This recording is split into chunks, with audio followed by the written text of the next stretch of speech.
brought you to this work?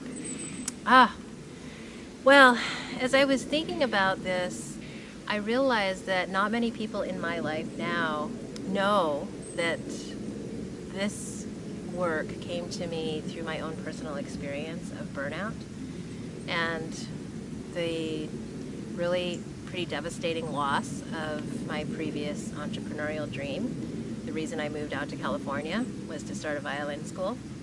And before that, I had been trained in medicine and everything that goes along with that in terms of focusing on academics and goals and scores and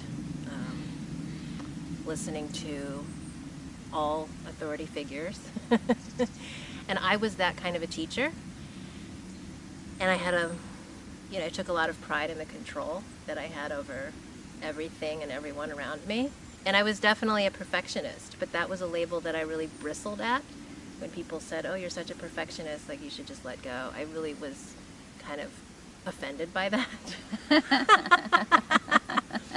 So when I started to experience physical exhaustion and just emotional disconnection from my own baby, my own dream that I came here to build and was successful at in terms of all of the financial milestones, it took I held on for as long as I could, and I kept thinking, maybe if I just get more successful, I can hire someone and then it'll get better and all of these things. So I just kept going in the same direction that I knew how to do, which was more and busier and more perfectionism, just like, let's do it better.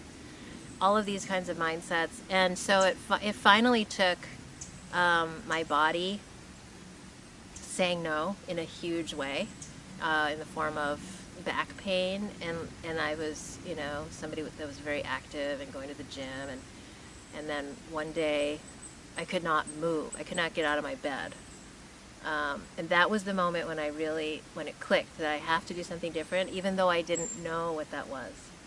That was the first domino in a series of events that led me onto this path of studying and practicing the healing arts. And so I say it chose me. I didn't choose it. And what we're doing and what I do in my work is to share all of the different elements that have helped me to find a new way and live in a new way, which is everything that you see about my life now is brand new from the last 8 years.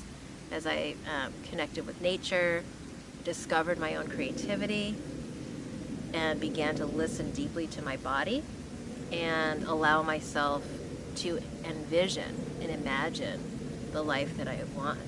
And so this title of InVisioning and Renewal comes from, I made up the word InVisioning because it's really a different kind of visioning where it's turning inward rather than looking at external images that we see plenty of nowadays. And then the renewal is what you were talking about earlier, Amy, about how do we replenish our energy? Because we're putting out so much, all of us, in whatever we do, whether it's in the form of caring and compassion or physical activity or mental activity, that we have to find a way to make deposits back into our energy reservoir. And how do we do that?